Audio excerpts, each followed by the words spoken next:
You, John Fitzgerald Kennedy, do solemnly swear. I, John Fitzgerald Kennedy, do solemnly swear. That you will faithfully execute the office of President of the United States. That I will faithfully execute the office of President of the United States. And will, to the best of your ability. And will, to the best of my ability. Preserve, protect, and defend the Constitution of the United States. Preserve, protect, and defend the Constitution of the United States. So help you God. So help me God.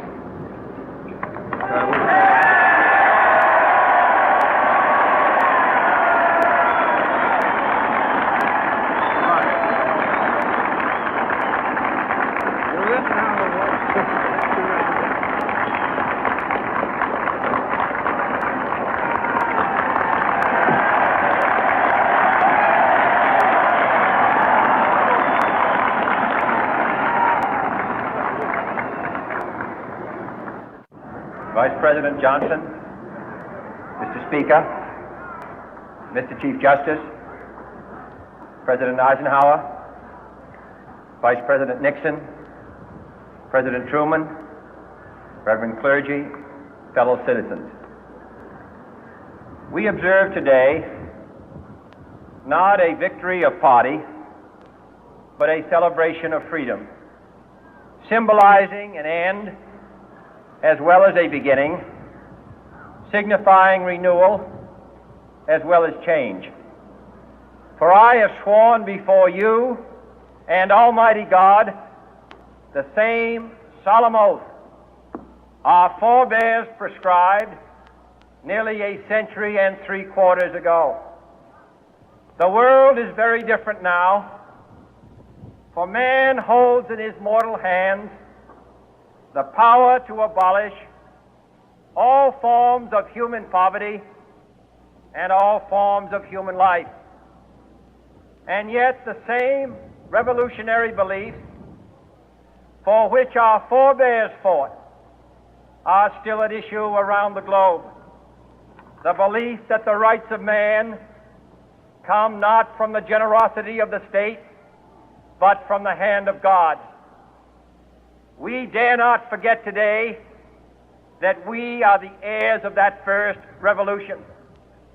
Let the word go forth from this time and place to friend and foe alike that the torch has been passed to a new generation of Americans born in this century, tempered by war, disciplined by a hard and bitter peace, proud of our ancient heritage, and unwilling to witness or permit the slow undoing of those human rights to which this nation has always been committed and to which we are committed today at home and around the world.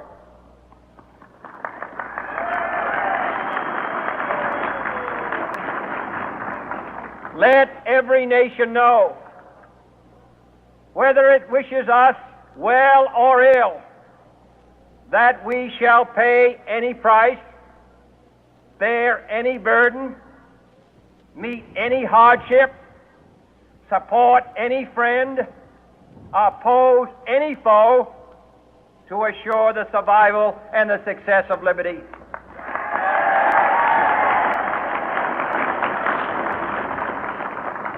This much we pledge and more. To those old allies whose cultural and spiritual origins we share, we pledge the loyalty of faithful friends. United, there is little we cannot do in a host of cooperative ventures. Divided, there is little we can do, for we dare not meet a powerful challenge at odds and split asunder.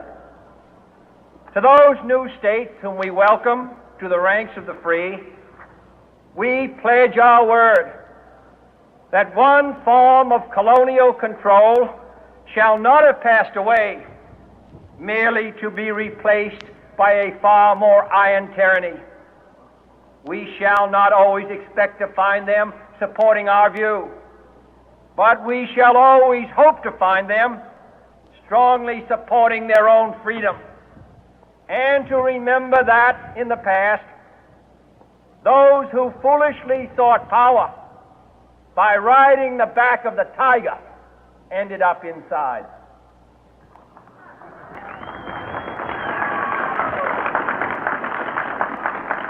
To those people in the huts and villages of half the globe struggling to break the bonds of mass misery, we pledge our best efforts to help them help themselves for whatever period is required, not because the communists may be doing it, not because we seek their votes, but because it is right. If a free society cannot help the many who are poor, it cannot save the few who are rich.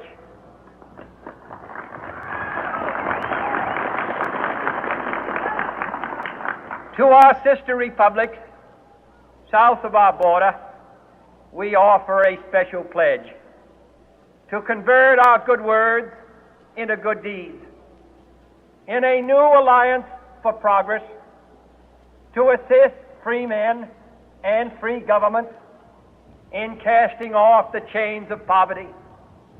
But this peaceful revolution of hope cannot become the prey of hostile powers. Let all our neighbors know that we shall join with them to oppose aggression or subversion anywhere in the Americas. And let every other power know that this hemisphere intends to remain the master of its own house.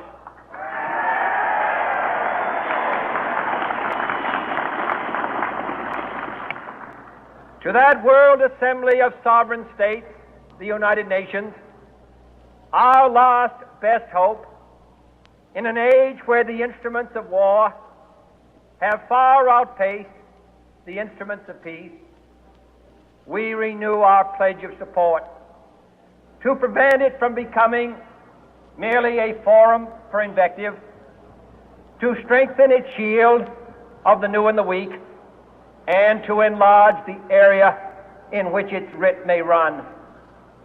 Finally, to those nations who would make themselves our adversary, we offer not a pledge, but a request that both sides begin anew the quest for peace. Before the dark powers of destruction, unleashed by science, engulf all humanity in planned or accidental self-destruction, we dare not tempt them with weakness, for only when our arms are sufficient beyond doubt can we be certain beyond doubt that they will never be employed. But neither can two great and powerful groups of nations take comfort from our present course, both sides overburdened by the cost of modern weapons, both rightly alarmed by the steady spread of the deadly atom, yet both racing to alter that uncertain balance of terror that stays the hand of mankind's final war. So let us begin anew, remembering on both sides that civility is not a sign of weakness, and sincerity is always subject to proof. Let us never negotiate out of fear, but let us never fear to negotiate.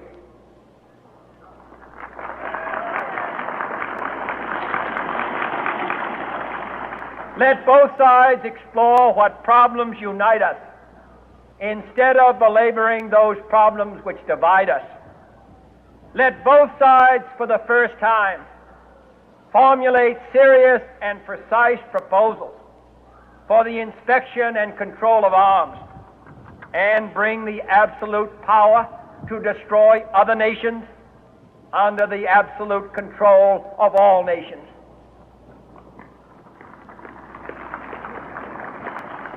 Let both sides seek to invoke the wonders of science instead of its terrors. Together let us explore the stars, conquer the deserts, eradicate disease, tap the ocean depth, and encourage the arts and commerce. Let both sides unite to heed in all corners of the earth the command of Isaiah to undo the heavy burden and let the oppressed go free. And if a beachhead of cooperation may push back the jungle of suspicion, let both sides join in creating a new endeavor, not a new balance of power, but a new world of law, where the strong are just and the weak secure and the peace preserved. All this will not be finished in the first 100 days, nor will it be finished in the first 1,000 days, nor in the life of this administration, nor even perhaps in our lifetime on this planet.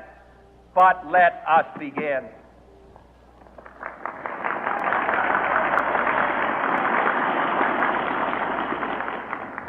In your hands, my fellow citizens, more than mine, will rest the final success or failure of our course. Since this country was founded, each generation of Americans has been summoned to give testimony to its national loyalty. The graves of young Americans who answered the call to service surround the globe. Now the trumpet summons us again, not as a call to bear arms, though arms we need, not as a call to battle, though in battle we are, but a call to bear the burden of a long twilight struggle, year in and year out, rejoicing in hope, patient in tribulation, a struggle against the common enemies of man, tyranny, poverty, disease, and war itself.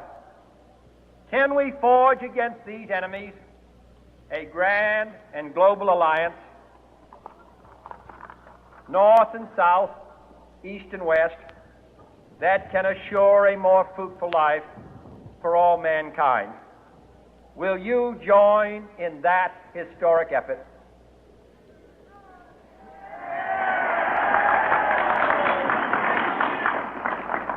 In the long history of the world, only a few generations have been granted the role of defending freedom in its hour of maximum danger.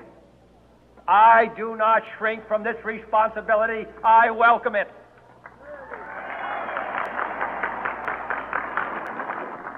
I do not believe that any of us would exchange places with any other people or any other generation. The energy, the faith, the devotion which we bring to this endeavor will light our country and all who serve it. And the glow from that fire can truly light the world. And so, my fellow Americans, ask not what your country can do for you, ask what you can do for your country.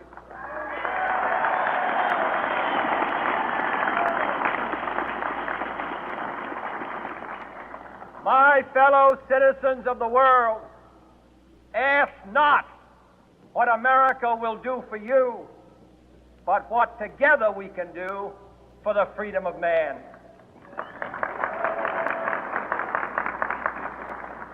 Finally, whether you are citizens of America or citizens of the world, ask of us here the same high standards of strength and sacrifice which we ask of you.